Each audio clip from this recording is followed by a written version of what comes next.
Well, as if Giga Texas couldn't get any bigger, as you can see here, expansions, Tesla's Gigafactory. Yeah, there are plans in the works for an expansion. Giga Texas is attracting a lot of new workers to the area, and we're experiencing a housing crisis here in Austin. If you look at, say, a Seattle story with Bezos and Bill Gates, I think that's going to be dwarfed by what you see here in the next decade. I don't think most people understand the Elon effect and having all of those companies consolidated. I think you're going to probably see Elon be the largest employer in certainly Austin area, but potentially in the state of Texas. I mean, the next closest group is HEB, which is a grocery store, and they have 21,000 employees.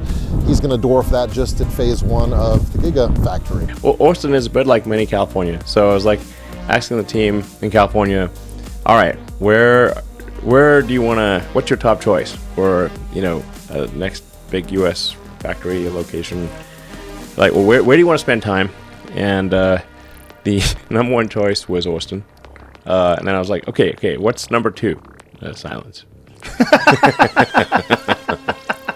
I think Austin is going to be the biggest boomtown that America has seen in half a century. Elon Musk is undoubtedly going to have to get involved in the housing scene if he wants these workers to have a place to live when they get here to Austin. You sent me an article about Project Amazing. I did. And we're talking about Elon probably needs to become a home builder. Why? There's a lot of housing needed in this side part of town. You're going to add from Del Valley to Bastrop probably about 40,000 jobs. 35 to 40,000 jobs, mostly Tesla and Elon companies in the next, say, 24 to 48 months.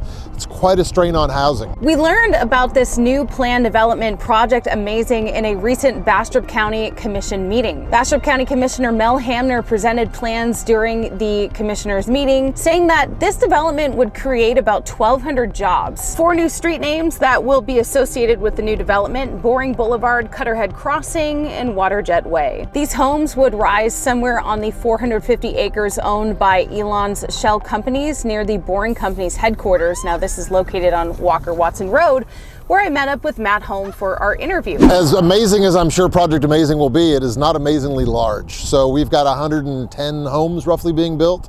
I'm hoping that's a pilot that he's got, because there are roughly 28,000 people coming to Giga Texas. And then we've got this campus here for Boring Company, and we've got Starlink over here. Now, here that Matt is referencing is off FM or Farm to Market Road 1209 in Bastrop County. Most of the acreage that SpaceX, the Boring Company, and its subsidiaries own in that area was purchased between April and June of last year.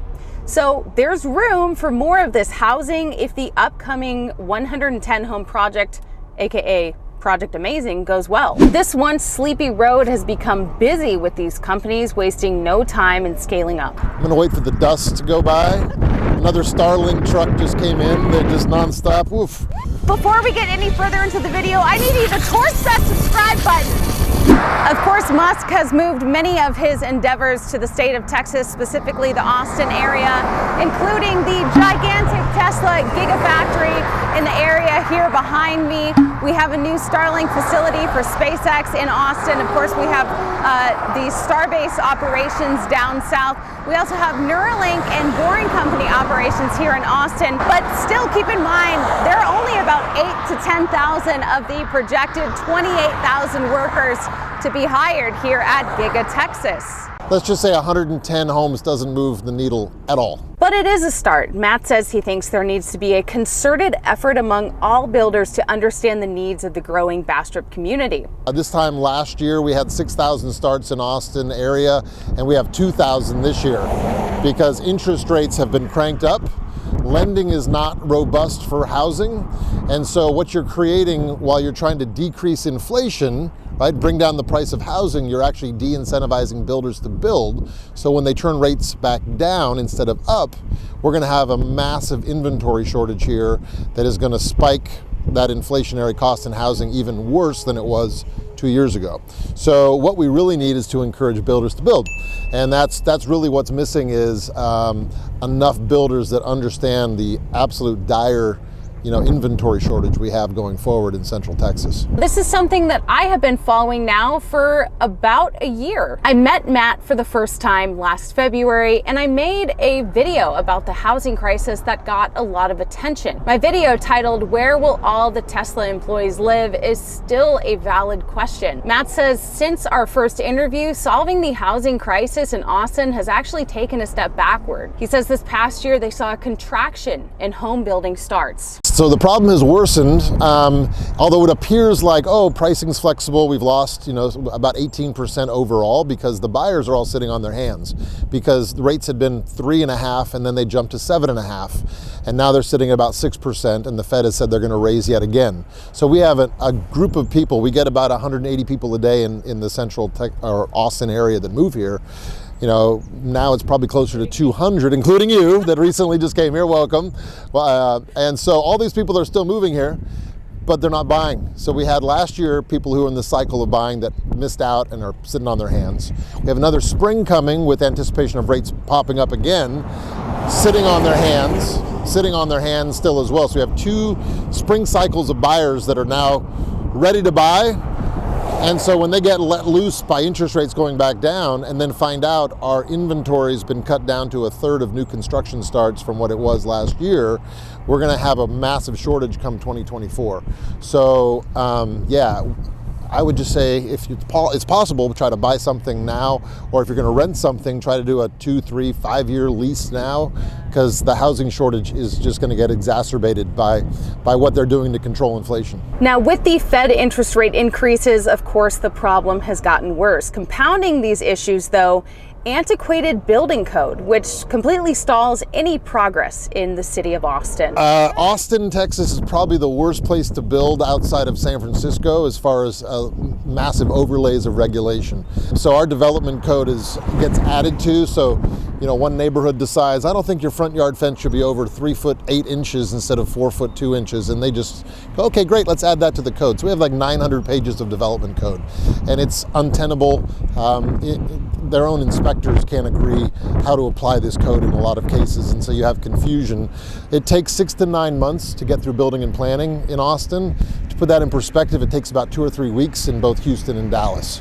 So the people that are trying to make Austin affordable or get Austin affordable are actually the biggest hurdle, because getting that development, putting all these rules in place to protect subsets and various areas is just adding to the layers and the holding costs for those developers that are trying to build fast. So solution, a lot of us just go to the ETJ, the county outside, where you don't have those rules and those overlays and you can build a little bit faster. But you still need that density at the core to be able to, so you don't stretch your utility costs and water and electricity and everything further and further out to hours outside of Austin.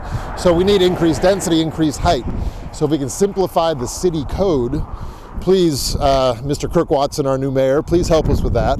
Then we will actually bring in affordable housing as a greater possibility, because we're able to streamline the housing construction and rein in costs, because the holding costs won't be nearly as long. Still, even with Elon Musk's industries creating more traffic, urgency for housing solutions, and a growing number of transplants in the Austin area, which some fear might not keep Austin that weird after all, Matt says it's still a net positive for the capital of Texas. If you believe that a strengthening economy and investment in Texas is a good thing, I'm a capitalist. I believe that to be true. So yeah, I would say it's a net positive. Is it going to put strains on what's going on in Texas from all aspects? Of course. These are all opportunities to be growth stories. As you can see, this was a very sleepy road. Now we just get car after car, truck after truck. There's so much industry, so many people moving here. What is considered the greater Austin area just keeps expanding to burbs that were not burbs or considered that, 5 years ago, including Bastrop. Really, it was a far-flung suburb, and now it feels very close. Well, speaking of traffic, yeah, it's pretty bad in the area. So what's the deal with the boring tunnels that were supposed to be developed throughout Texas? I asked Matt what he knows, since he's connected with some of the folks at TxDOT. Here's the challenge from my understanding. There's federal rules in relation to how you build tunnels that don't match necessarily with the rules or how construction's done with the boring company. So either the federal government has to adjust their expectations and engineering to be able to match what the boring company's doing, or vice versa, right? And so it's a little bit tough, because the issue is not with state land. The issue is if you cross under federal land, then you're beholden to federal rules. And the $7 billion amount that we got for our metro, or our transit money here in Central Texas in Austin, is tied to federal funds once again. So when the Fed holds the purse strings, we got to figure out how to play nice with them. I think people would love, and what we really need, in my opinion, is a metro. I mean, if we're gonna grow in 15 years to another 2 million people, and grow from basically 1 million people when I moved here 15 years ago, and in the next 10 or 15 years we're gonna be at 4 million, that's huge. Traffic's gonna be even more brutal than it was coming out here. And so, we're gonna continue to see that be an issue. That was a lot of dust.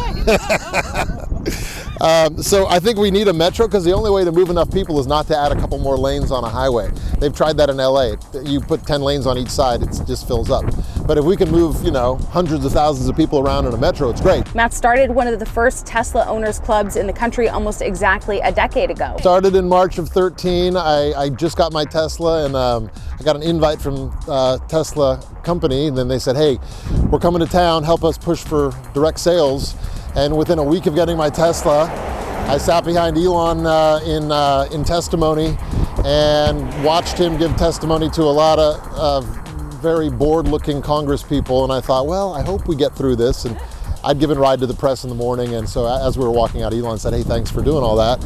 Can I do anything for you? And I said, I don't know, sign my sun visor, my license plate, take a selfie with me, which he very graciously complied with. And so between driving this awesome new spaceship of a car back in 2013 and meeting the man himself, I'm like, yeah, we need to throw some more cars and coffee and do some events. So there were probably a few dozen of us at the time around town, and we're now over a few thousand that are in some active piece of the club.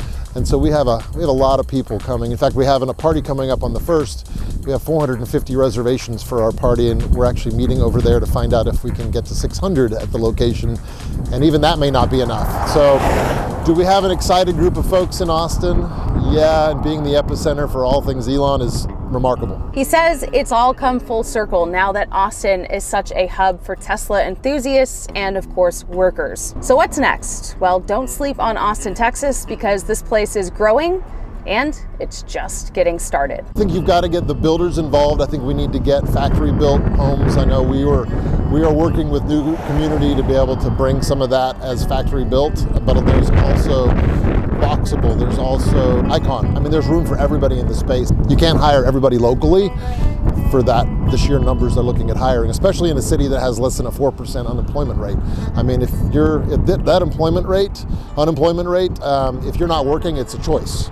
We're effectively at a 0 unemployment rate. So go try to find enough people to fill up the companies. So they have to move here from somewhere else, i.e. we need more housing. It's going to be the #1 pig in the python going forward. If people have nowhere to stay, that's a challenge. As we discussed, I just moved here, and I want to just let people know that we're going to be doing our own segment of, straight off the trail. So maybe just tell people a little bit about your vision. We'll just plug it in case people want to watch it. Yeah, so I'm a little more dressed up now, but I start my day, sacrosanct, is starting for a walk on Town Lake Trail. So Town Lake, there's a loop around it, decomposed granite in the trees, but you're walking around downtown on the north and south side of the river. It's a great way. You get some sunshine, you're outside, you're walking in nature. If you need to pull off the trail and grab a coffee or something, you can. But I do that every morning, and so we're going to be doing some episodes that are very much, it forces me to find a time in my day when I'm guaranteed going to be in that one spot and where we can bring to you some really interesting content. It's everything from what's going on from our knowledge of things Elon related, it's housing, it's what's going on in Austin, it's a variety of things, and obviously a focus will be real estate because that's the primary business that I'm in. But yeah, all of it's kind of intermingled at this point, so hopefully it's some fascinating stuff that you guys enjoy. If you enjoyed this video, please make sure to like this video, subscribe to Ellie in Space if you haven't already, and consider checking out my Patreon if you have a chance. I am a full-time YouTuber.